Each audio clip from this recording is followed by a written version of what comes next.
Hello, everyone, and thank you for joining us today for our webinar from Climate Laggards to Leaders, Transforming the Public Service Pension Funds. This is hosted by Climate Legacy, the Group of 78, and Shift.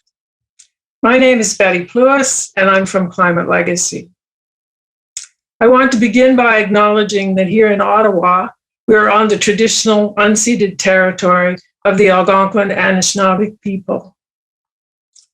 Climate Legacy is an initiative to engage more seniors in climate action through their time, their money, and their voice. And it's a project of the Group of 78. The G78 is an informal association of Canadians seeking to promote global priorities for peace and disarmament, equitable and sustainable development, and a strong and revitalized United Nations system.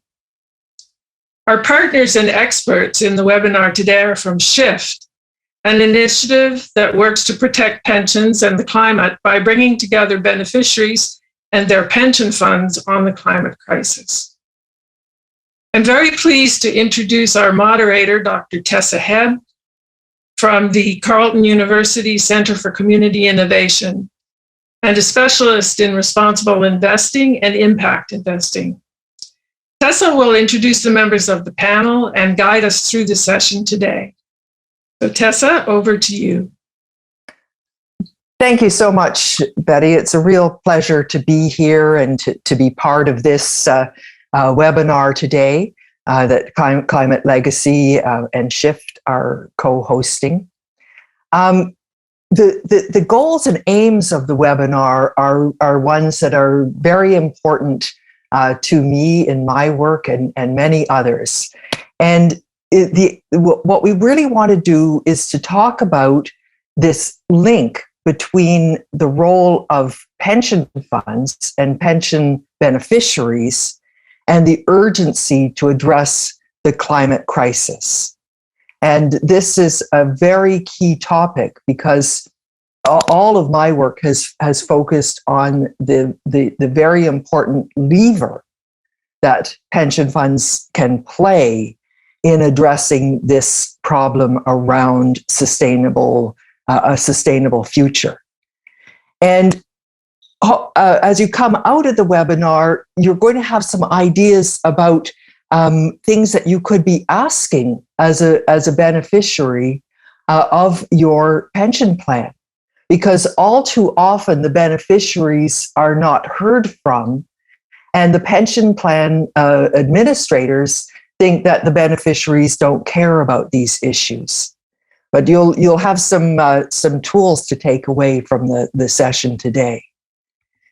And talking about the risks that pension plans take on in terms of their exposure on climate risk and how they're managing those risks. Those are going to be important to you as you look to your pension plan. And it may be that your plan is the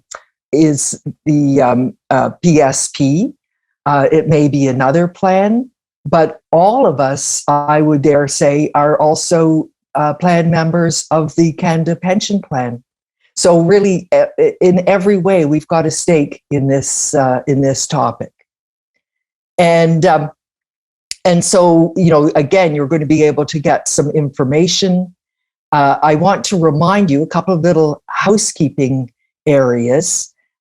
Is to use the question and answer link at the bottom of your screen to pose any questions that you would like to put to our three speakers. And I will be moderating that and monitoring that Q&A.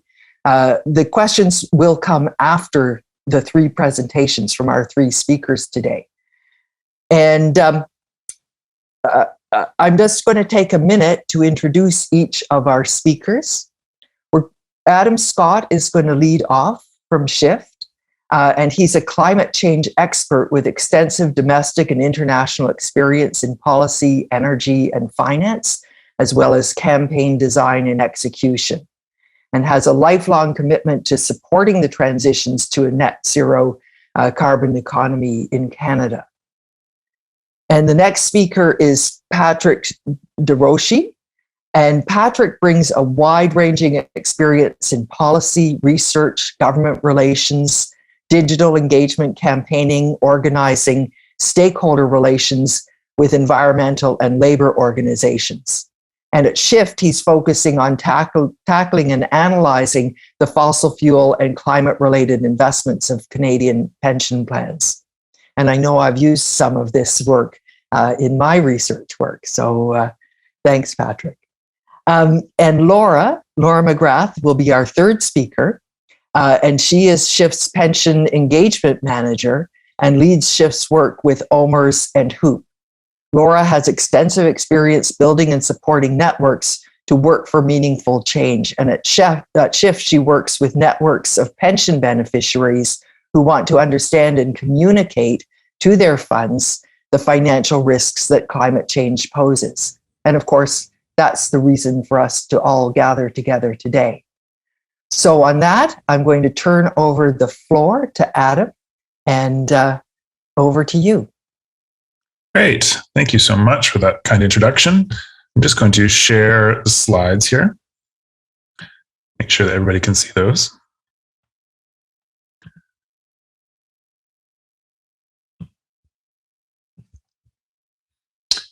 Great. And so before we get started, we'd like to get to know everybody who's joining the call a little bit more, and learn about what the beneficiaries who are here are interested in knowing. So we'd like to know where in Canada you're joining from, which government department or agency you work or worked in, potentially, whether you're a current employee or retired. I'm going to launch a poll here,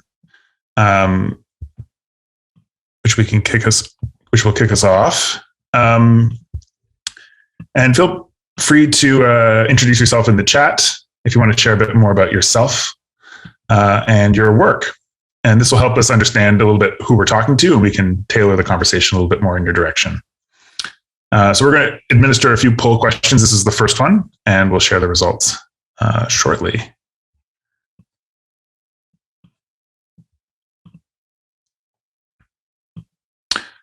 So yeah, thanks again for that kind introduction. And thanks for Climate Legacy and Group of 78 for hosting. This is an outline of the workshop we're going to give today, the rough presentation order. But first, I'd like to say, I'm speaking actually today from Ottawa, the traditional unceded territory of the Algonquin and the Anishinaabe people. And I want to note that much of what gets called environmental or climate activism is done by settlers and often led by white people like myself. And I want to recognize and celebrate that Indigenous people have been caretakers and stewards of the land and the climate since time immemorial, and they're continuing that work today. So we're really happy to be here with Climate Legacy. And this is the first time we've ever held a webinar specifically on PSP investments, which is the $205 billion assets under management pension fund for nearly 900,000 working and retired employees of Canada's federal government, Canada's armed forces and reserve forces, and the RCMP. We're really hoping that you'll get a few things out of this webinar. First, it's important to understand that the climate is really affected by your pension. Investments of that scale have a huge impact on our ability to address the climate crisis. Secondly, we want you to understand that your pension is affected by the climate crisis as well, and that can cause a lot of financial risk and opportunity for your pension fund managers. And three, most importantly, you have a great deal of power to influence both of those pieces. So that's really what we're going to spend a lot of time talking about. It's important at the outset to understand that Canada's 10 largest pension funds alone have over $2 trillion in assets under management. These funds own the real economy that we live in. So your pension fund manager, if you're a member of PSP Investments, manages almost $205 billion. And the decisions on where to invest that capital is really critical to the success or failure overall of our ability to address the climate crisis and reach zero emissions. And it's also critical to your pension actually being able to meet its own obligations to pay for your retirement, which we'll talk about more later on. So I'm going to kick off our presentation by talking more about the context for this conversation, a quick review of climate science to make sure that we're on the same page. And this is what I covered earlier, which is these are the three things we really want you to take away. So I know this will be a review for everybody, but we always make sure we're situating the conversation in the right context here. And this clearly shows that the concentration of CO2 in the Earth's atmosphere has increased by more than 60% in an incredibly short period of time, and primarily due to the combustion of fossil fuels. So since the start of the Industrial Revolution, the rapid growth in the burning of coal, oil, and gas, carbon that was previously trapped under the ground and has been dumped into our atmosphere and has significantly upset the balance of our climate. And this is really what that's looking like today. You can see the temperature data we have over that same period reflects a very troubling increase in global average surface temperatures. So there's clear scientific consensus on all of this, both on the causes and the effects and the future of our climate if we don't act rapidly. And of course, we're seeing what all of this looks like in real time right now. We are facing the climate crisis every day now. We're feeling the impacts around the world as this crisis increases the frequency and intensity of floods, fires, heat waves, droughts, and extreme weather. And this crisis is really threatening to harm the interconnected global systems that support us in our society. And this heating trend is accelerating. So without immediate and unprecedented intervention across government and economy, we will quickly lock into a future with devastating consequences for ecosystems, economies, and communities. And I think most of us accept this now and understand it, but I think what's less clear to many that we speak with is that we all need to know exactly what it is we can do ourselves and where we can have the most impact to address this crisis. I also want to quickly flag, we've been seeing these climate impacts across Canada as well. And I think this last year got particularly acute in understanding that we're really facing a crisis that we're not prepared for. Extreme heat waves and fires and flooding, particularly some of those we saw out on the West Coast, were very disturbing, but we did also see substantial impacts in Ontario as well. So, this is really front of mind in many ways. So I will say, we're in a dangerous situation right now, and it's important to understand that there's a way out of this. The science on climate crisis has been clear for some time that what is required to achieve climate safety is essentially a rapid transition away from our dependency on fossil fuels and to cut emissions as fast as we can to zero. And that means a change at the pace and scale that we have not experienced before as a society in many ways. So this graph really shows the trajectory of what that looks like. And this is an incredibly important graph to understand the solutions to the climate crisis. What it's showing is the emissions curves that we need to follow if we hope to stabilize warming temperatures below or at 1.5 degrees. So you can see this black line here shows clearly emissions to date. And sorry, I'm losing my voice, so I'm going to drink this water. And you can see the trajectories that we could have followed had we started reducing emissions back in 2000. And we've waited and delayed, and we're now up at the top here. So that we're facing really a cliff in terms of our requirement to cut emissions as quickly as possible. So this is why this can't be a go slow approach. And it's why we can't have continuation of business as usual. And when it comes to climate, we have to act with incredible urgency. So a couple of things I want you to take away from this. Firstly, we are not trying to just reduce emissions, which is often how climate change solutions are framed. We're trying to reduce emissions to zero. We're trying to get to zero. And that trajectory is very different sometimes than just what marginal emissions reductions will get you. Second of all, I want you to understand that there's a real cost to inaction. So the longer we delay or go slow, it actually makes it harder for us to achieve this goal. So obviously, a transition of this magnitude can't just come from government policy or individual action. It also requires a substantial shift in where capital in our economy is invested, so that we really do have to stop investment in new fossil fuel infrastructure. And we really also have to shift capital very quickly into climate solutions and carbon-free investments. So that's quick climate science refresher. I think really important to understand the urgency and the context here. And I'm going to now talk about your pension specifically and how this relates. So I'm going to spend a bit of time now talking about the climate-related financial risks and opportunities for pension funds specifically. Your pension fund has what we call a fiduciary duty, a legal responsibility to invest in your long-term best interest. And that means often the pension fund will interpret this as their job is to maximize returns while minimizing the risk to your portfolio. And what we want to show is that climate change represents an existential risk to the returns of your pension fund over the coming years. And so we speak to pension funds in the language of risk, financial risk specifically. So it's really important to understand the different ways in which the climate crisis can cause this kind of financial risk. So these are the rough buckets. There are a number of different ways to characterize financial risk from climate, but this is sort of the rough system. I'm going to go through them quite quickly, and if there are other questions about this, we can talk about it more in the Q&A. So the first big category of climate-related financial risk comes in the form of physical risks. So this is quite obvious to many of us. The physical impacts of a warming world. So increased fires, floods, droughts, heat waves, sea level rise, extreme weather. They damage the systems and infrastructure that underpin our economy.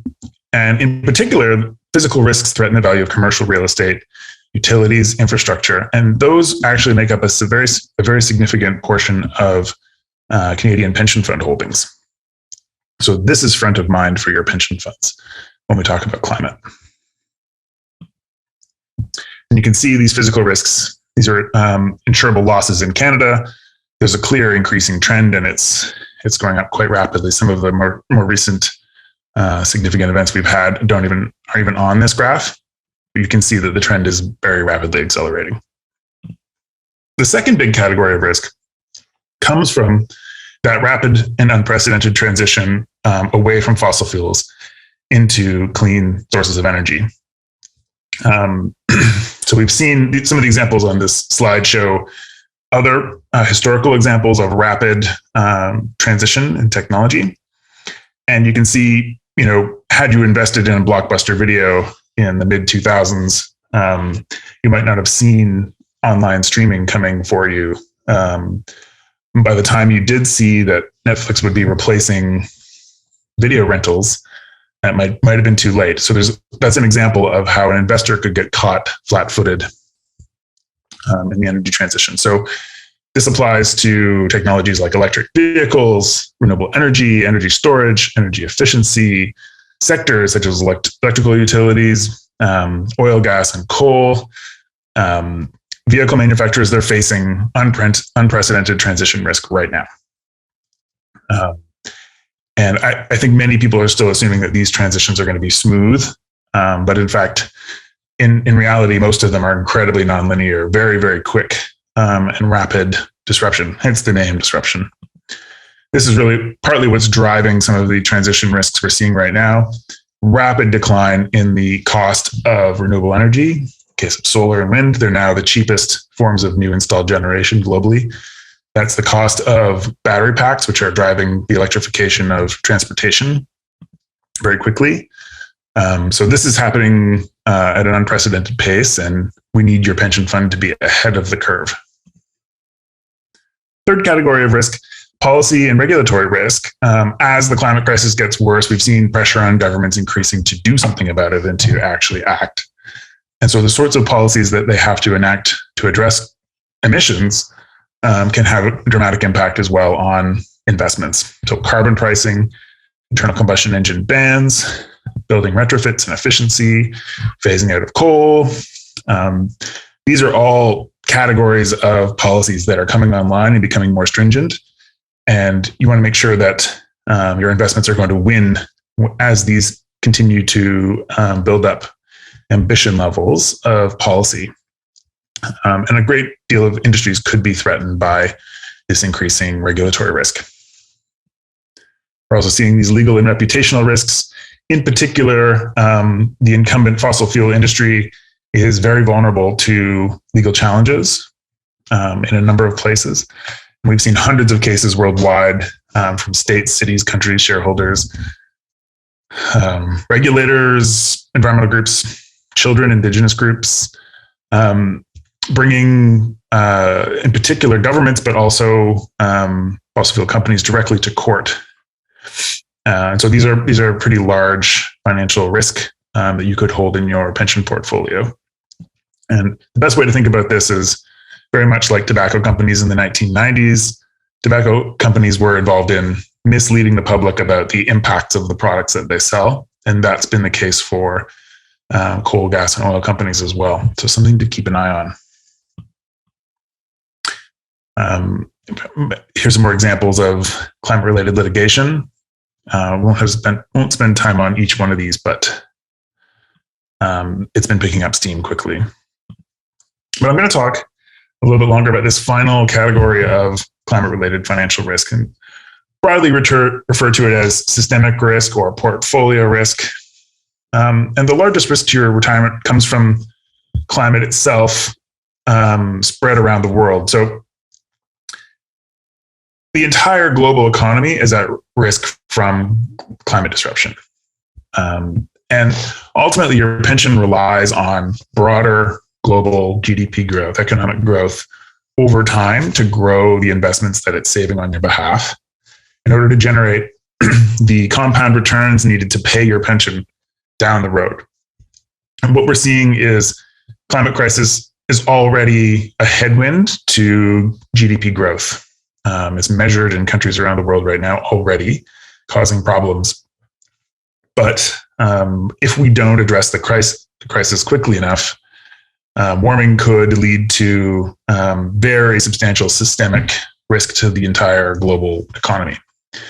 And I think frame this really well to say no pension is resilient to even a 2, 3, or 4 degree world.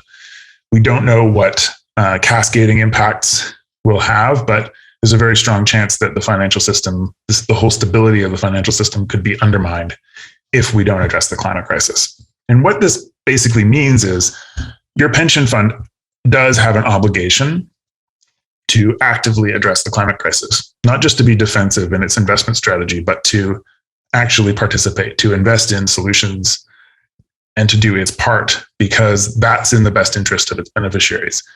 It will not be able to pay out pensions in the 2050s for somebody who just started in the pension fund today if we don't have a safe climate. There's lots of evidence about GDP impacts I mentioned. And that's a pretty big doom and gloom story, and it's a little bit scary to go through all of those pieces. But there is a flip side to it as well, which is that addressing the climate crisis is also linked with really strong financial opportunities for an investor who invests in them. So all of the exponential growth we're seeing on climate solutions, for example, renewable energy technologies, there's a huge upside as well. So there are good ways that pension funds can maximize their exposure to the exponential growth of solving the climate crisis. And I'm happy to say that many of the pension funds are starting to really do this. Moving billions into climate solutions will be profitable and a key way to protect your pension from the risks of the climate crisis in the future. This is an interesting look backward over the previous 10 years This is the S&P 500 index, which is sort of the largest snapshot of stock markets in the US, I would say. It's a really broad view. And you can see the energy sector, which is made up of fossil fuel companies, deeply, deeply underperformed the overall markets. And what this is showing is that had pension funds or investors in general limited their exposure to high risk fossil fuel companies over the previous 10 years, their returns would have been much stronger. And here's another view of the same. So we already know that pension funds can actually improve their returns by limiting their exposure to high risk assets like fossil fuels. So this can really lead to superior investment returns. And this analysis was released earlier by Corporate Knights in partnership with Smart Prosperity Institute. They released a pensions dashboard report. And one of the pieces that was in that report was this snapshot, which shows the 10-year cumulative returns of Canada's largest pension plans. And you can see that in each case, the cumulative returns would have been better had they excluded fossil fuels from the portfolio over the previous 10 years. It's quite striking, actually, when you look closely to see this. So you could say if PSP specifically had divested 10 years ago, its cumulative return on its portfolio would have been nearly 208% instead of 163% using this analysis. So you can sort of see that this isn't a conversation about the future. This is a conversation about what's happening right now and what pension funds are grappling with. So I'm going to pass the presentation over to my colleague, Patrick, and I'm going to launch the second poll.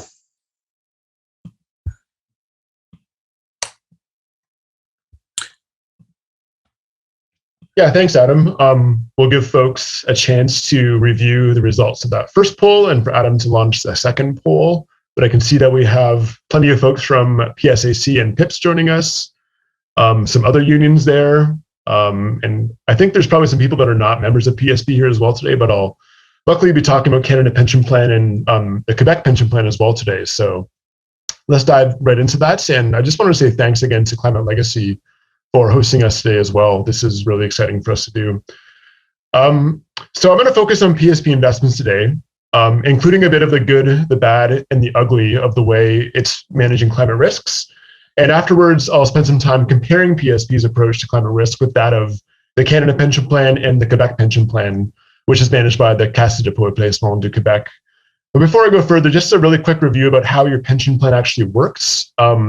PSP Investments is a textbook version of the so-called Canadian model of pension investments, which involves hiring a dedicated team of financial professionals with no link to your actual employer, but actively managing the pension portfolio using a variety of investment tools. So the money you put away each year isn't actually enough on its own to pay for your eventual pension. To get enough funds to do that, the money needs to grow and earn strong returns and compound interest each year. If it doesn't, the plan can face a shortfall and have trouble paying out your pension in the long run. So your pension isn't just sitting there in a bank account. Its assets are invested in real companies, infrastructure, stocks, bonds, index funds, and a number of other financial products. And just a reminder that these are your deferred wages. These are public servants' pensions, and PSP Investments works for you. So this is your money, not theirs, that they're managing on your behalf. On the next slide, just some really basic information about PSP. It's the administrator and investment manager for the Federal Public Service employees, Canada's Armed Forces and Reserve Force, and the RCMP, and that means it has over 900,000 working and retired members of the pension plan right now. On the next page, just some more about its governance. It's overseen by a 10-person board of directors, which are appointed by cabinets on the recommendations of the Treasury Board presidents. They're 4-year terms, but can be extended for multiple terms. And those appointees are selected from a list of qualified Canadians proposed by an external nominating committee, which is also established by that Treasury Board president. PSP also has a public pension advisory committee, which reviews matters regarding PSP's investments and any other pension-related matters referred by the Treasury Board presidents. And that means that the committee has 6 appointees from the Federal Public Service, 6 from the big public sector labor unions, and also an appointee from the National Association of Federal Retirees. A bit more about the portfolio itself. It is the 4th largest pension fund in Canada. Like Adam said, almost $205 billion in assets under management. And just to put that in perspective, that's about the same size as the entire GDP of a mid-sized country like Iran or New Zealand. So really a giant pool of capital that owns large parts of the real economy: real estate, energy, infrastructure, transportation, logistics, healthcare, airports, entire private companies itself. And that just means that they have a lot of power to shape the economy, to shape the behavior of the companies it owns, and frankly, to accelerate the transition to the zero carbon economy that we want to see. That $205 billion pool of capital has a lot of responsibility and influence that you might not have with your personal bank account or personal investments. A bit on how PSP is managing climate risk. So we put out a bit of an analysis of Canada's 10 largest pension funds and how they're doing this. And our analysis puts PSP a bit behind many of its peer funds in Canada. It does have some of the basic infrastructure in place to manage climate risk, but other funds have gone much further, both in Canada and internationally. They've announced net zero targets, set emissions reduction targets, and in some cases, pension funds have moved to exclude fossil fuels completely from their portfolio. PSP has not done those things. They are planning to release a climate plan later this year, so we're hopeful that it will become a leader among Canadian pension funds and include key elements of what we think are a credible climate-aligned investment strategy. They're heading in the right direction, but we really need to see them follow up with some clear commitments, plans, and targets. And we'll talk a little bit more about that later when we compare them to the CPP and the Caisse de dépôt. But I do want to iterate here that no Canadian pension plan actually has demonstrated a world-leading handle on climate risk and solutions yet. There's examples from the UK, from Europe, from Australia, from the US, that a fund's much further ahead than PSP and other Canadian pension funds on this issue. On the next page, diving into where credit where credit is due, the good things that PSP has done, they really do acknowledge climate change risk and opportunity. They're speaking the right language and putting in place the right processes to manage these risks and protect your retirement security as the climate crisis worsens. They do have a cross-organizational responsible investment group that's housed in the CIO's office that's getting a handle on these risks. They put in place a number of measures and tools to manage and mitigate these risks. So they're assessing climate risk across a portfolio, integrating environmental, social, and governance factors in its investing strategy. They prepared climate risk toolkits to advise portfolio managers on these issues. They're benchmarking the energy use and emissions associated with their real estate portfolio. They report annually to the Task Force on Climate-Related Financial Disclosures. They're undertaking climate change scenario analysis. So they're actually testing your retirement portfolio against different global warming scenarios. And they're also now calculating the carbon footprints of their entire portfolio. And like I said, they are planning to develop an updated climate change plan this year, which hopefully strengthens the stuff they're already doing. The next slide shows a bit of how they're really growing their investments in renewable energy and other climate solutions. So they reported that about 6% of their portfolio is now in green assets. That includes green real estate, renewable energy, sustainable forestry, for example. They're a big investor in hydroelectric power in Ontario and New England through a company called HTO Solutions. They're the joint owner of a company called Quebec Sustainable Investments that's really expanding their renewable energy portfolio. They have a strategic partnership with Pattern Energy, which is one of North America's largest developer and operator of renewable energy generation assets. They're contributing to a couple of big funds that are planning on investing in emissions reductions across the economy and transforming high carbon companies. They also have a minority stake in a company called Spark Infrastructure in Australia, which owns electricity distribution and transmission assets, which are clearly very important to phasing out fossil fuels and electrifying the economy. And they also own a big stake in Chile's national power grid through a company and stake they own in Transelec SA. So a couple of examples there of some really big investments from PSP in the climate solutions we're going to need this century to mitigate the climate crisis.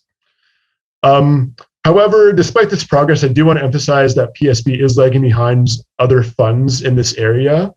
For one reason, they don't have any net zero emissions commitment, no high-level commitment to aligning their portfolio with a safe climate yet. They have no targets to reduce emissions on a short-term or interim basis, or invest in climate solutions and really set targets to increase those investments. Their scenario analysis doesn't actually include a scenario of 1.5 degrees Celsius that we need to achieve to limit the worst effects of global warming. They're measuring their portfolio against 2, 3, and 4 degrees Celsius instead, which could be catastrophic. Their carbon footprint coverage is only 3/4 of their portfolio, and it does measure carbon intensity, not absolute emissions. So there's potential for their carbon intensity to decrease while their absolute emissions actually increase as the portfolio grows.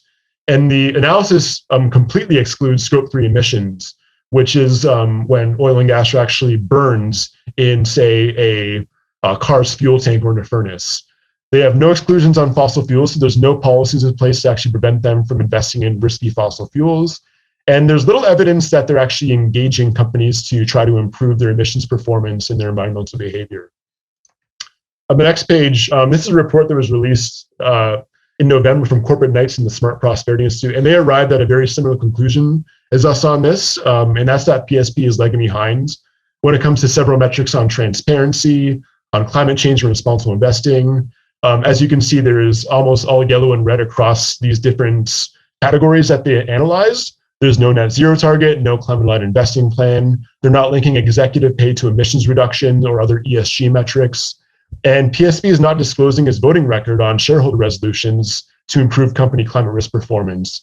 Where we did see some middling scores from PSP was in that carbon footprint analysis is undertaking, because it covers about 75% of its portfolio.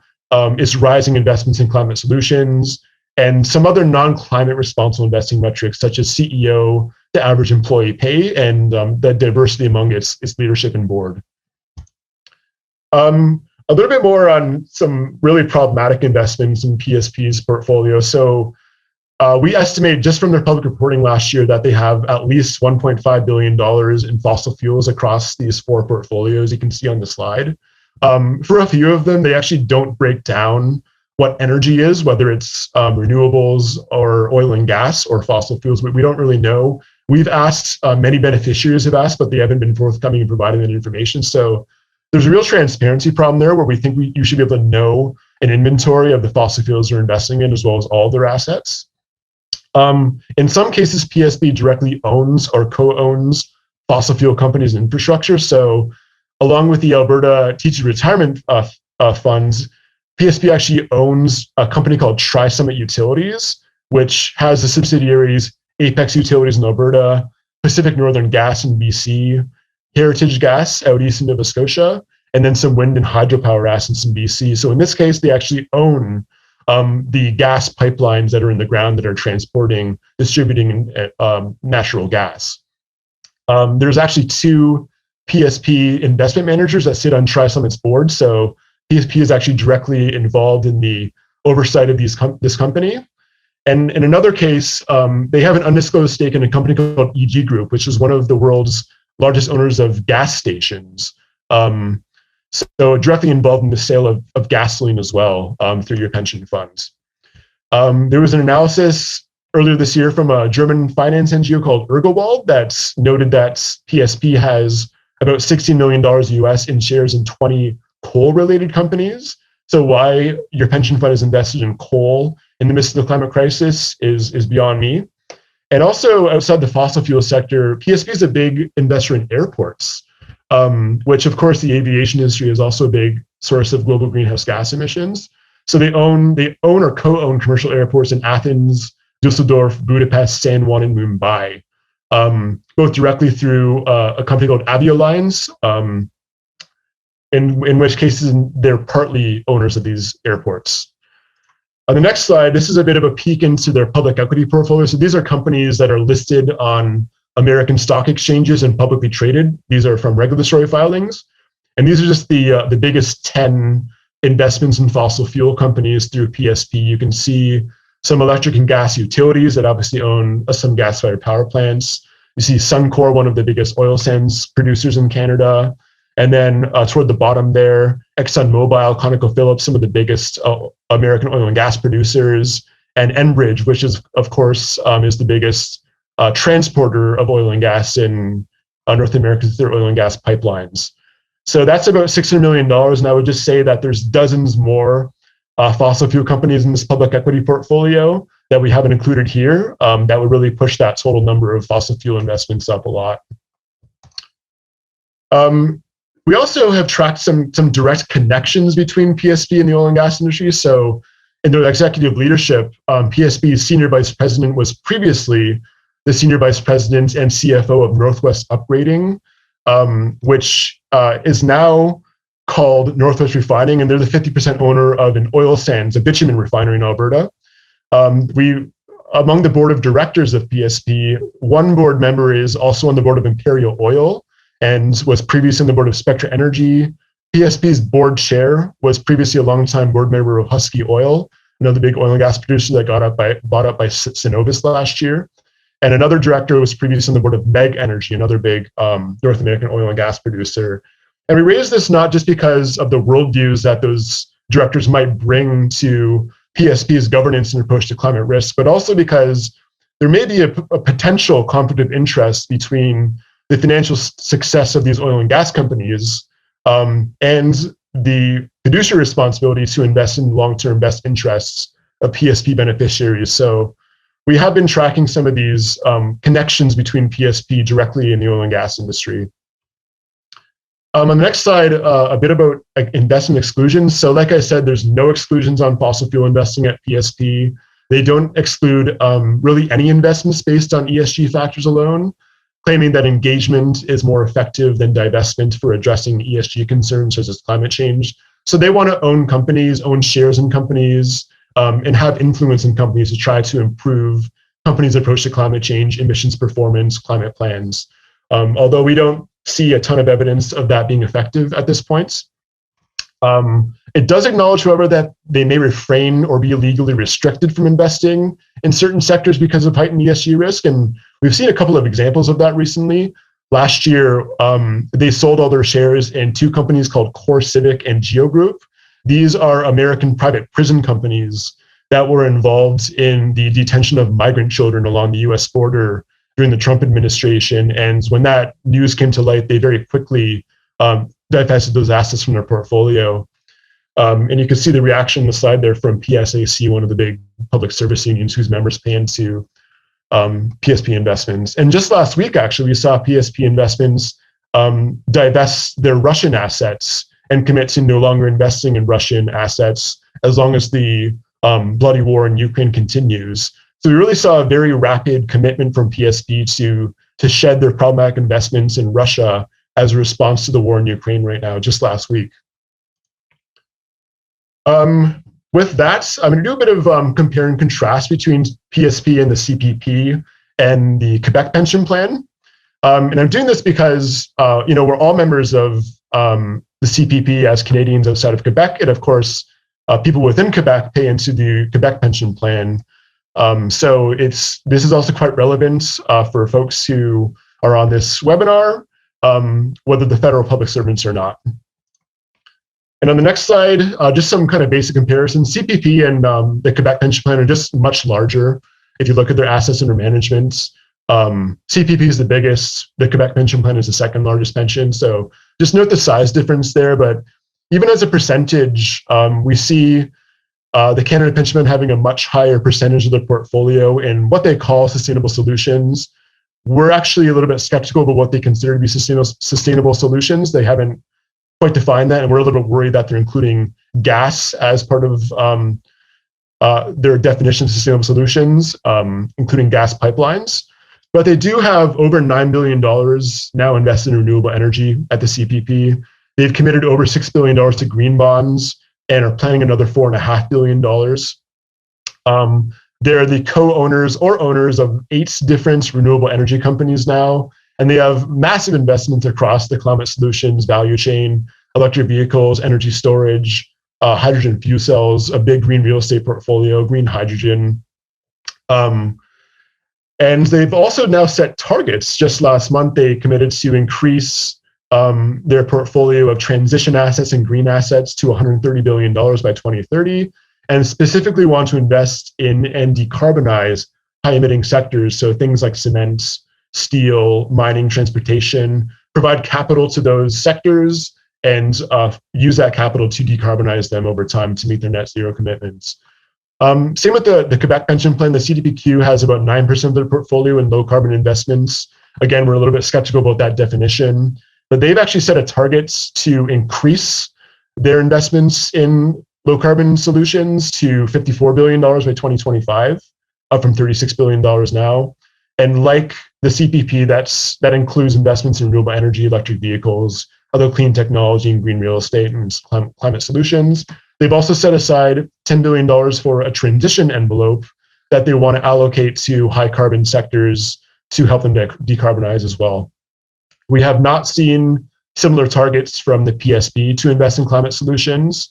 And I already went over some of those other green investments that they have earlier in the slideshow. When it comes to fossil fuels, PSP hasn't reported how exposed they are to fossil fuels. We estimate it's at least $2 billion. And I noted the private ownership of Tri-Summit Utilities and their stake in EG Group. With the CPP, they reported publicly in October 2021 that they have $17.6 billion invested in fossil fuels. We think that's a bit of an underestimate as we dive into the portfolio. And that includes private ownership or co-ownership of 17 different fossil fuel companies, spanning oil and gas production, fracking, offshore gas pipelines, gasoline station chains, gas-fired power generation, oil and gas drilling services, coal transportation in one example, as well as some carbon capture and storage. So CPP is a really big investor in fossil fuels, despite those big investments in climate solutions as well. In the sense of the Quebec Pension Plan, the CAS reported they have about less than $4 billion invested in fossil fuels, so much lower than the other examples, but they do have some private ownership of fossil fuel companies as well. So Énergir is Quebec's gas distribution system, and they own 100% of that. They also own a 16.5% stake in the Colonial Pipeline, which is the largest pipeline for refined oil products in the US. They're the joint over of the Southern Star Central Gas Pipeline, which is another big fossil gas transmission system in the US. They have 35% ownership of a gas pipeline network in Brazil, a 20% ownership of a company called Fluxus LNG, which is gas pipeline transmission and storage in Belgium. And then they own almost half of a junior oil and gas company in Calgary called Corex Resources. So despite CDPQ's lower exposure to fossil fuels, also a big private owner of actual fossil fuel infrastructure and companies. When we look at these funds' climate commitments, you can see with PSP, there's no net zero commitment yet. So there's no interim targets to meet a net zero commitment. So nothing yet from PSP. We hope that changes this year with their new climate plan. The CPP just last month announced that they'll be committing to net zero emissions by 2050 across all scopes. And I say scopes when I talk about scope 1, scope 2, and scope 3 emissions, which is really important because we haven't seen that coverage of all 3 scopes from other pension funds. On interim targets, the CPP explicitly refused to set interim emissions reduction targets, saying that their path to net zero would be nonlinear. And we think that's problematic because it's actually difficult to hold them to account in their progress toward net zero if they're not setting those 2025, 2030, 2040 targets on the way. And finally, the CAS has committed, they were the first pension fund in Canada to commit to net zero emissions by 2050 back in 2019. They have an interim target of 60% below their 2017 fossil fuel or greenhouse gas emissions of their portfolio. And I just want to note here that the Ontario Teachers Pension Plan committed to net zero last year as well, and they have the strongest emissions intensity reduction targets in Canada, 45% by 2025 and 67% reduction by 2030 below a 2019 baseline. And finally, on fossil fuel exclusions, like I said, PSP has none at this point. The CPP also has explicitly rejected fossil fuel exclusion policies, saying oil and gas are essential to the energy transition. And this is where the CDPQ in Quebec really sticks out here, because last year they committed to divest from oil producers in their portfolio by the end of this year. They also have an exclusion on new oil pipelines by the end of this year, and an exclusion on financing new thermal coal projects, with the plan to phase out all coal-powered assets in their portfolio by 2030 in the industrialized world and by 2040 worldwide. So CDPQ really is the only Canadian fund that has these fossil fuel exclusion policies in place, despite them being quite common in funds in different countries. And with that overview of those three pension funds, I'm going to pass it over to my colleague Laura to talk about what Shift is doing about this and how you can contribute. Great, thanks, Patrick.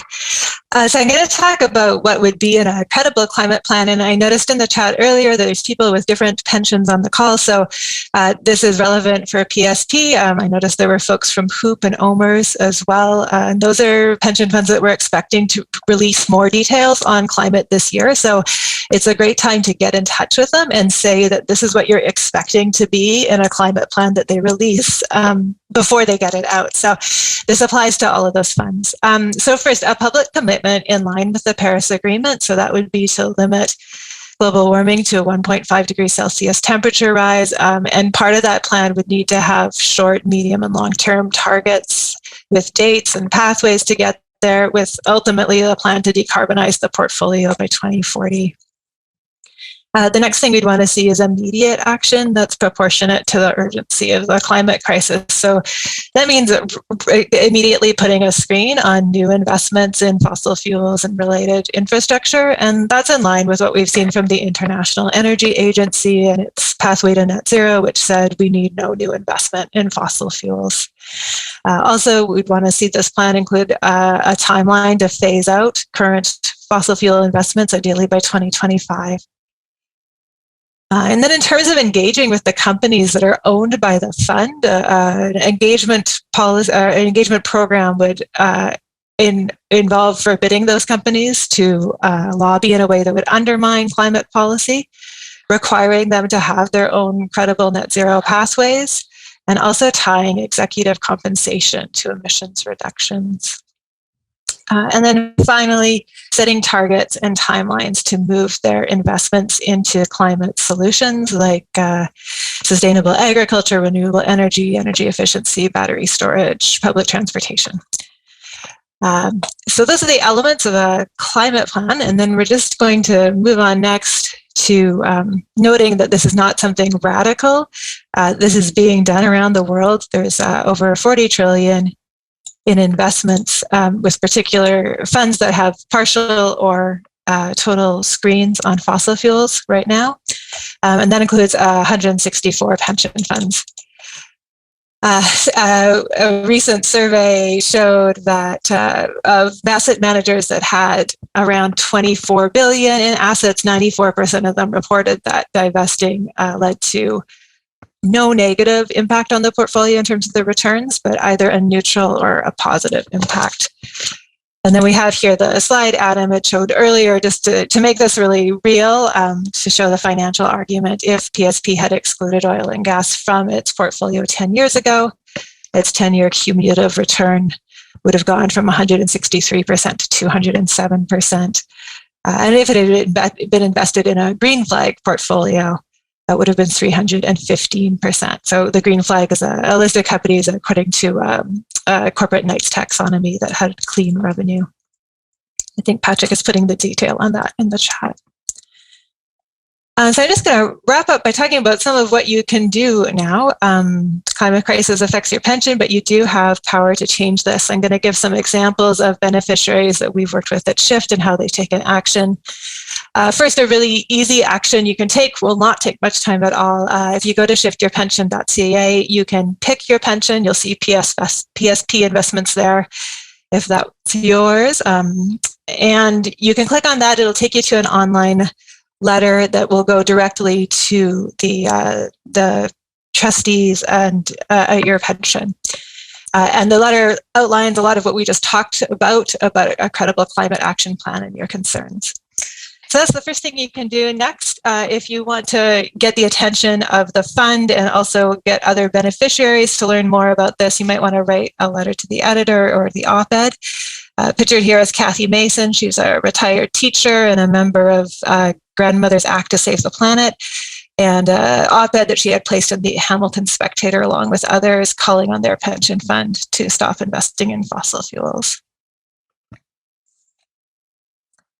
You can also amplify the voices of other beneficiaries. So we could have PSP beneficiaries across the country or CPP, other pension funds. If you follow Shift on social media, you'll see us amplifying these voices, relevant articles, news from the different pension funds, and making these calls for action. So we're going to put our social media handles in the chat as well.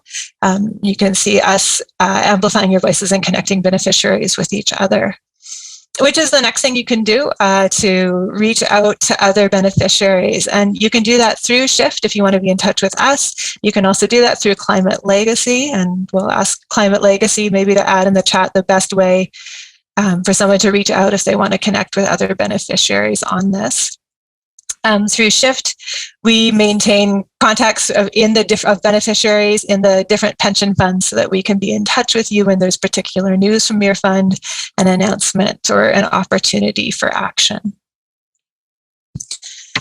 So this slide here just is a quick summary of the things I just talked about. A few other things here, just talking to your colleagues, speaking to your union leaders, joining a group together to organize. And different ways we can help is we have background in research, such as what we've shared here, that we can share with you. And we do webinars like this. So if you have another group you'd like us to share this with, we'd be happy to do that.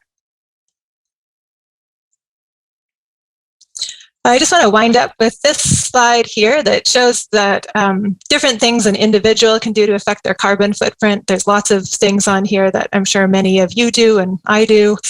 Hanging your clothes to dry, through reducing your driving of a gasoline car. But it shows that if you're acting on your pension portfolio, it can have a huge impact. So we do hope that you'll focus some of your efforts there. So what we're going to do now is just move to our last poll question before winding up.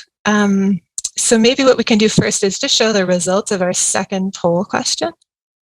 So here we saw that we had a majority of folks thinking that PSP should not be investing in fossil fuels, and we had people on the spectrum. So thanks for bringing your perspectives here, and we look forward to the chat and the Q&A.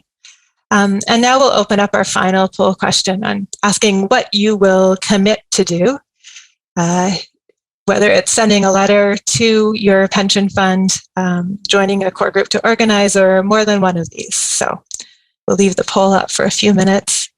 And then we'll hope to come back to these results maybe sometime during the Q&A. But for now, I'll hand it back to you, Tessa. Thank you. Thank you so much, Laura, and thank you to Adam and Patrick and Laura for the excellent presentations. Really a lot of content. Very much appreciate that. Now, I'm going to go to the questions that have come through the question and answer. So anybody who wants to pose a question, use the Q&A in order to pose your question. And I'm going to let Adam and Patrick and Laura decide which is the best person to answer in each, rather than calling folks out. The first question came from Roy Culpepper. He says, can pension funds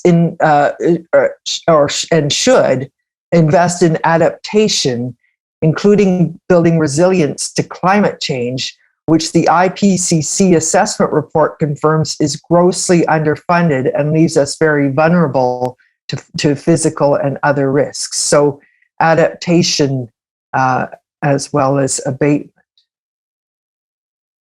I can speak to that one. Yes, absolutely. Great question. I think, for the investment side of this, they're going to have to review all of the investments, and they are doing this in some cases, reviewing all of the investments in their portfolio to see what their exposure to various types of climate risk are. And in most cases, there's going to be some requirement to change the way that company operates and to make new investments. And adaptation is a big part of that. So, for example, pension funds own large portfolios of real estate or critical infrastructure. And they're going to actually have to work with those companies and assets to climate proof them, for lack of a better word. So there's a lot of adaptation that's required that the pension funds will have to grapple with within their own portfolio. There may also be other opportunities for investing more broadly in climate adaptation measures.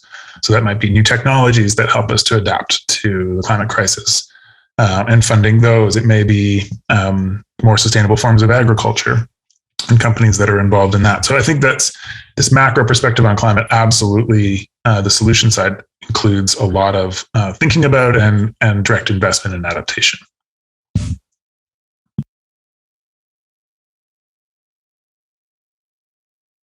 Thanks, Adam. I'm going to go to a question from Andrea. Andrea says, globally, what pension funds or similar funds get top marks for managing climate risk? And is there a group that does this type of assessment of these funds and produces reports for people to take a look at? I can try and take a first run at that one. And Laura and Adam, if you have anything to add, that's great, because we do track pension funds around the world that are really getting a good handle on climate risk. And the ones that come to the top of my head right away in North America would be the New York State Common Retirement Funds, which is the third largest pension fund in the US, has really strong climate investing principles. And they've actually begun to completely exclude coal, oil sands, and fracked gas this year. And they're planning to phase out all fossil fuels from their portfolio by 2025 after rigorous financial analysis. Out in Europe, there's a couple really good examples. In Sweden, particularly AP1, AP2, and AP7. Just last year, we saw the Netherlands' largest pension funds divest from fossil fuels. And in the UK, there's a couple of really good examples, one being Nest, it's called. And we could point to some big superannuation funds in Australia as well that are good examples. It might be easier to follow up directly, Andrea, with a fact sheet we have on some of these funds that have taken this action. But if there's any other really good examples, Laura and Adam, those are the ones that I always like to point out. And Patrick, is that fact sheet available online? It is not. No, we haven't gotten to a place where it's public yet. No. But people can reach out to you if they'd like to have a look. Adam or Laura, do you want to weigh in on your top funds that are doing this work?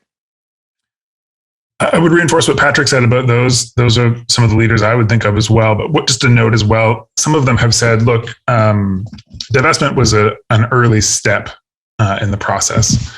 So ABP, the biggest pension in the Netherlands and one of the largest in Europe, just recently announced that it was going to phase out its fossil fuel holdings. But they said the reason that they've done that is because those companies don't have, in their mind, a credible transition pathway, and they don't think that their engagement with those companies will lead to the sort of change that would protect those investments. So it was a financial decision. But I want to note that several of those pensions have said, look, divestment is just a small first step. We have much further to go.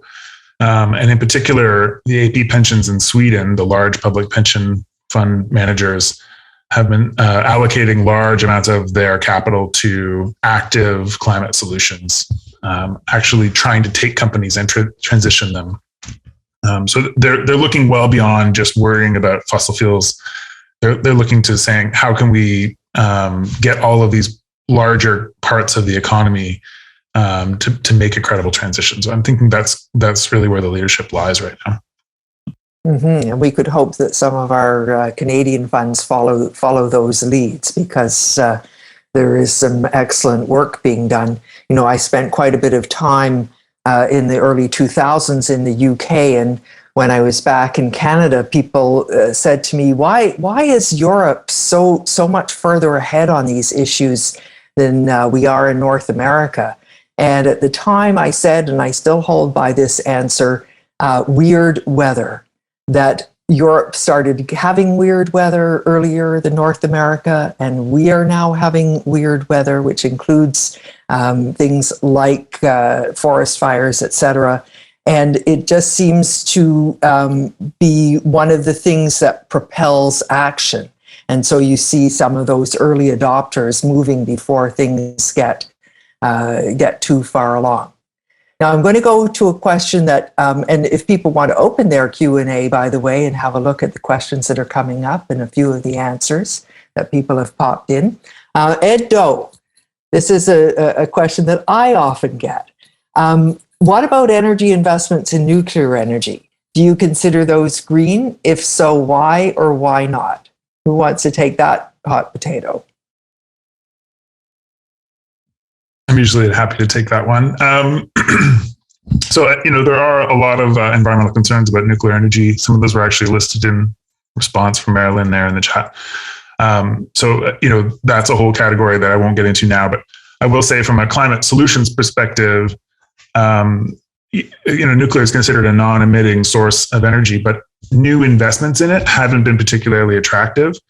And the cost is a major issue, as well as the slowness of its deployment. So new investments in nuclear energy are not actually occurring right now in large numbers around the world. We're actually seeing an overall decline in nuclear power because it takes so long to build those projects. The cost is considerably higher than other current technologies in the market that can provide low carbon power, like renewable energy and energy storage. So it's talked about a lot as a big solution, and I think legacy power plants have a role to play. But there's a reason why you're not seeing investors get too excited about it unless there's a subsidy involved.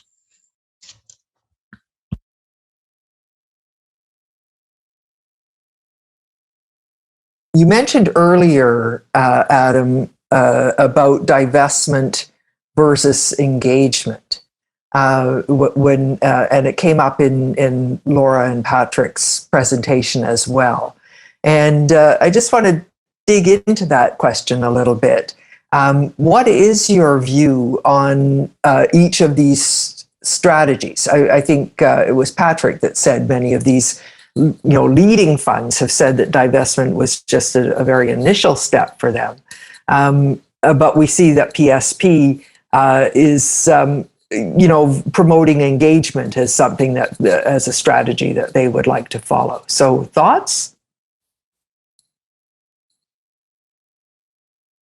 I can take a first run at that one. And again, Adam and Laura, feel free to jump in if I miss anything. But I think that this question often gets framed as an either or, as an engagement versus divestment question. But we think that it's engagement and divestment, or even divestment as part of a robust engagement strategy. So we're strongly supportive of these pension funds having robust, escalatory, time-bound engagement policies that lay out clear expectations of the companies in their portfolio and what they need to do to transition to zero carbon by mid-century. But we actually need to see them lay those out and hold those companies to account. So of course they should have an engagement policy and require the companies in their portfolio to set net zero plans, to set climate plans to reduce their emissions in line with our global and domestic climate targets, to make sure they're protecting themselves from climate risk. But we don't always see how the pension funds are requiring companies to do that. So we really want to see some clarity from Canadian pension funds and what they're actually expecting of companies from their engagement policy. And I really think that divestment is part of that engagement policy, because if a company shows itself to be non-responsive or ineffective in changing its business model to align itself with the net zero transition, then I don't think they belong in the companies, in the pension fund's portfolio.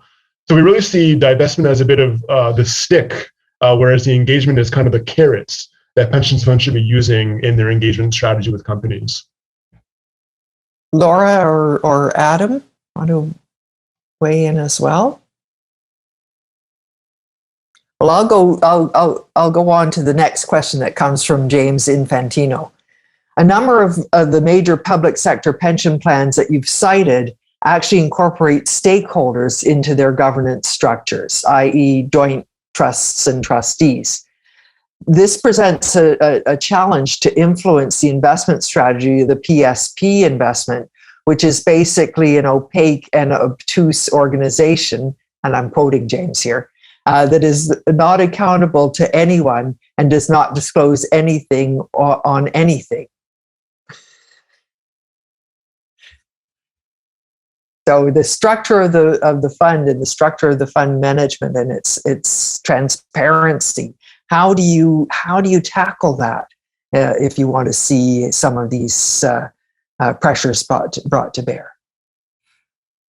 Yeah, I think that's a really interesting point. That sometimes the governance is a real question, and it is true that some of the other pension funds, the large pension funds, the unions have the direct ability to appoint trustees or board members, and that provides accountability back to the workers who are investing.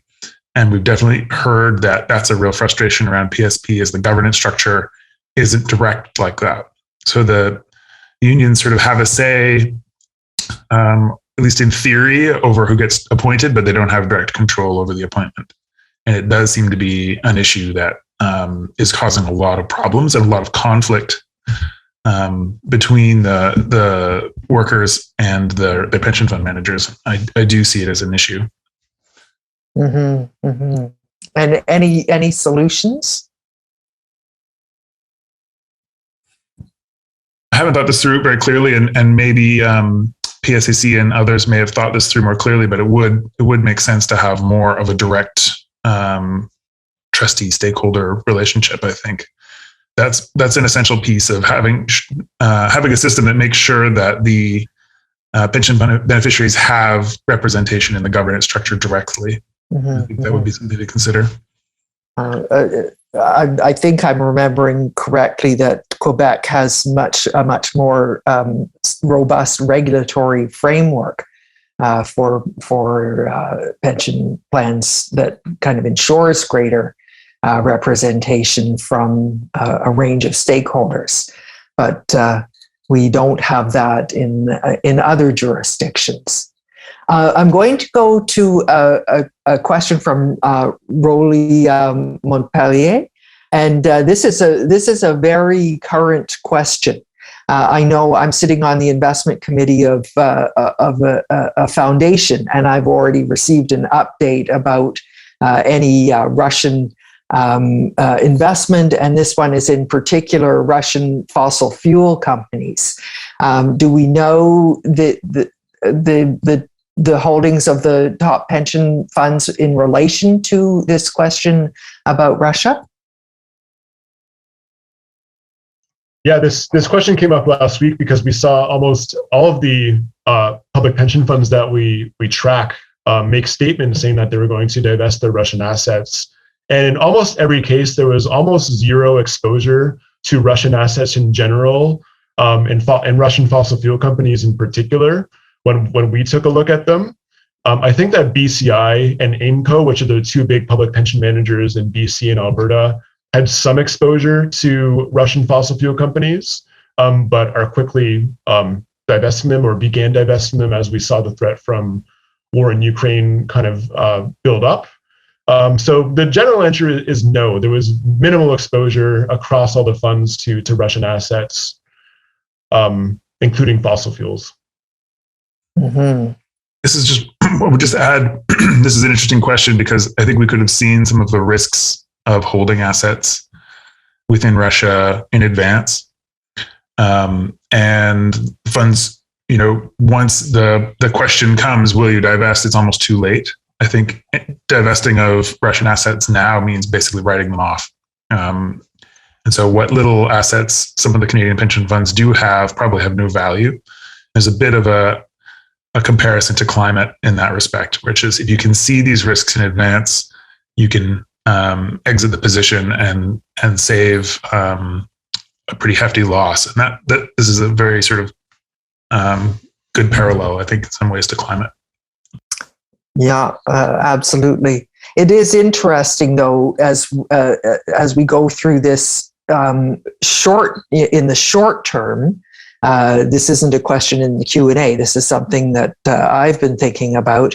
We're seeing the energy sector broadly and energy stocks rising in value in the short term. And one of the things that this makes me feel is that there's going to have to be a real commitment to the climate path that the fund is on, because it's quite likely that they're going to underperform in the short term when we get such a sharp rise in energy stocks.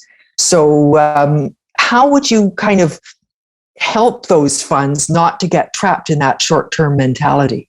Of course, I'm shouting at my screen saying, but if there's no planet, what does it matter if energy stocks are rising in the short term? Yeah, I think in particular, pension funds have a uniquely long-term investment horizon. So they themselves will often talk about how we buy to hold and own. We look beyond 10 years when they make investment decisions. And I think that really applies here, which is we might see a short-term bump because you can never predict oil prices. You can never predict geopolitical situations like we have today. There are always going to be ups and downs. But on the long-term trajectory, high oil prices are actually bad for energy companies because it means that a lot of us are going to find ways of using less oil or gas really quickly. And that's something that Europe is really grappling with. There's an energy crisis, particularly with gas and electricity in Europe.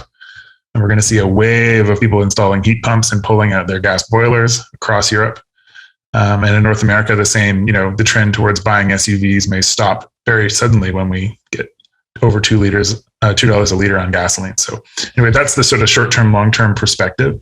But fossil fuels will face absolute structural decline and hopefully rapid decline if we're going to address the climate crisis over the next decade and beyond. So we have to be really thinking about credible, profitable transition strategies for any investment.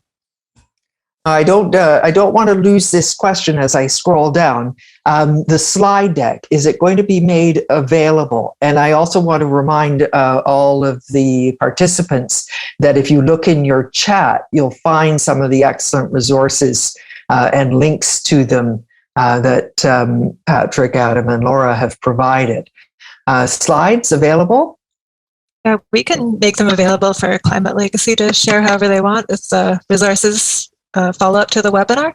I also answered one of the questions in the chat pointing to, we have a 4-pager on PSP investments posted on our website, and I put the link there in an answer to Barbara. I think I was repeating it there. So if you want to go specifically to look at some of what we covered on PSP, you can go to that. There's also 2-pagers on different pensions if you hunt around in that section of the site. Excellent. This question is from Nick Zerini. If pension fund managers have a fiduciary duty to consider these risks, yet there's still a limited change in their portfolios, where is the disconnect? Is the regulator in this space doing enough? The old fiduciary duty question. I can think that this maybe others would want to weigh in on this as well, but what I would probably point to here is that there's still a lack of full understanding with the pension fund managers about where the climate risk is in the portfolio. So we would maybe call that a climate literacy question. The funds are still in the process of understanding all of the risks we discussed today and how it impacts them. And if they're not seeing the risk, if they haven't uncovered it yet within their own portfolio, they may not have acted on it. And that absolutely does raise the question, I think, for regulators. I think in order to protect the financial stability of our broader financial system, the regulations around this need to be tightened quite considerably. I think we should be moving towards mandatory climate alignment plans for large institutions like pension funds soon. Mandatory disclosure rules. The transparency is not good enough. That was sort of noted throughout our presentation. We don't have a clear picture on the assets or the risks. And so there's quite a bit more that regulators could do around this question to protect not just the individual pensions, but also the wider stability of the financial system. Agreed. Coming from the opposite side, from the corporate side, you probably saw that the Canadian securities administrators are looking at what should companies be required to disclose, which of course is vital information for investors and for pension plans among them. If people are interested, the responses to the questions that the Canadian Securities Administrators posed around things like disclosing Scope 1, Scope 2, Scope 3 from the company side, using TCFD scenarios, etc. You can the responses to those questions are all in the public domain, and folks can take a look at how different organizations have approached those questions. Now, I'm going to go to the next question. We did touch on divestment already, so I'll go down to John Starrick's question. What is your opinion on hydro? There's quite the carbon footprint. Oops, it just dropped. There's quite the carbon footprint with flooding lands, etc. So can hydro be considered green energy?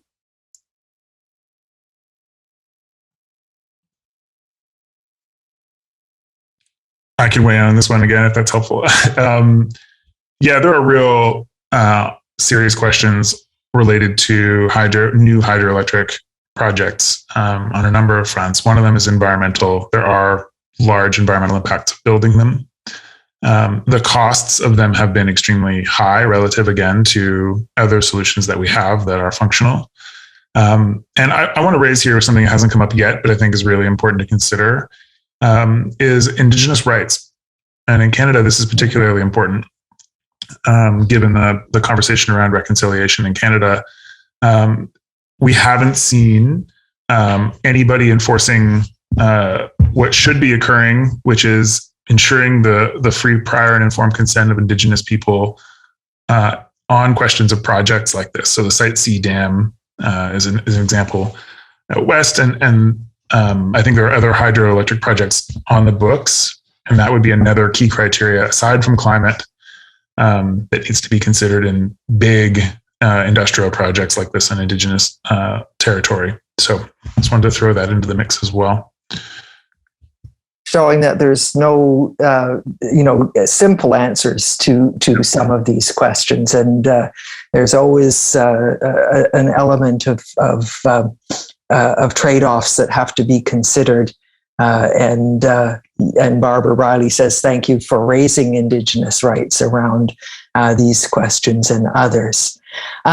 I'm going to go to Joanne Lau's question. How transparent are pension fund proxy voting policies? Do any of the pension funds analyzed have proxy voting policies that align with a 1.5 degree scenario? Yeah, I could jump in on that one. I spent a bunch of time looking at proxy voting policies lately. What you usually see in the proxy voting policy is that ESG risks will be considered. And then the fund will usually say ESG risks include climate change. They may specifically call out climate change will be considered, but doesn't spell out how they will be considered necessarily in the proxy voting. Most of the proxy voting will say that we generally encourage disclosure. So if there's a shareholder resolution to ask the company to disclose information about how it's handling risk or its carbon footprint, the proxy voting guidelines would often encourage or would direct that they vote in favor of that. But that's about where it stops. So they may also say that we would vote against a chair or a director of a committee if we thought that the company was not adequately managing climate risk, but it's that part about adequately managing climate risk that is, again, not defined in the proxy voting guidelines. And so in that way, I would say no, we haven't seen a proxy voting guideline that would be in line with a 1.5 degree scenario. I'm wondering if, Patrick, if there's something in the teacher's pension plan that's a bit different that I'm forgetting right now. There's nothing like particularly strong there. Like they always use a language of may vote against or consider voting against. So there's always some wiggle room, I think, in those proxy voting guidelines, and we have been advocating for them to strengthen them to require companies to publish 1.5 degrees Celsius aligned climate transition plans. Mm-hmm. Some very, very good points. I see that it is 3:25. I'll just take maybe one last question. The other questions, I'm sure you're going to be open to people reaching out if I didn't get a chance to get to their question. But I'll take John Starrick, who is, I think, responding to one of the comments that were made to his original question, because he says the problem is that the fossil fuel industry lobbies and donates to political parties so that governments don't take action against them. How can we change this? And I'm using this as the last question because there has been a lot of discussion about how beneficiaries and others can put pressure on the pension fund and by extension on the companies around lobbying.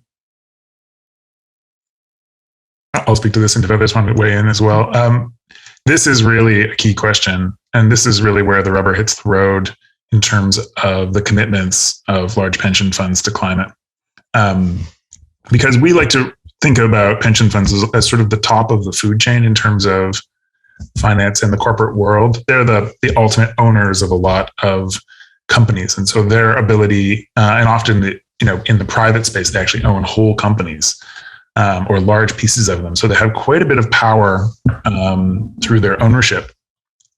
And one of the things we absolutely expect them to do as part of a credible climate plan is to set the expectation that any company that they own cannot engage in lobby activity that undermines climate action. And I can say, having worked in the policy space with my colleagues in Canada on climate for years, the fossil fuel lobby is absolutely the reason why Canada does not currently have stronger climate policy. We are way behind. We've been really slow, and the fossil fuel companies have been active in lobbying against it. So this is a huge thing that asset owners can do, is say, look, if we're going to own you, this is a requirement. You have to do that. And we've seen that from investors in Europe in the Climate Action 100 plus group of investors, of which some of the Canadian pension funds are members. They set that expectation, and they said, if you don't withdraw from industry associations in Canada, that would be CAP, the Canadian Association of Petroleum Producers, and others, we won't continue to own you, or we will replace directors or whatever's required. So really want to underline that point is one of the key sort of tests about the seriousness of a climate strategy. Well, thank you very much, Adam, Patrick, Laura. We'll close off the Q&A at this point. Apologies if I didn't get to your question, but as I say, I know that Shift is happy to hear from you, as is Climate Legacy. You have contact information for both organizations, so you should feel free to follow up on any of the issues that have been raised here today. We want to also really encourage you to do the post webinar survey, because that's going to help Climate Legacy in terms of working on the program that it's going to take forward. So when you get that in your email, please fill it out. But I do want to take the last minute to really thank Adam and Patrick and Laura. A terrific presentation, really so content filled that I echo the person that said would love to see the slides, because I know, from my work at Carleton University, how much research and in-depth thinking has gone into being able to give us these really important pieces of information, because the bringing of information as a beneficiary to the plan is key and critical in terms of engaging in the dialogue and moving the organization further than it is right now. So I see that it's 3:30. I am going to close off our webinar, and once again thank everybody, and thank Betty Plews and and Climate Legacy for hosting this session along with Shift. So thank you, everybody. Thanks, Tessa. Thanks, everyone. Thank you. Bye-bye.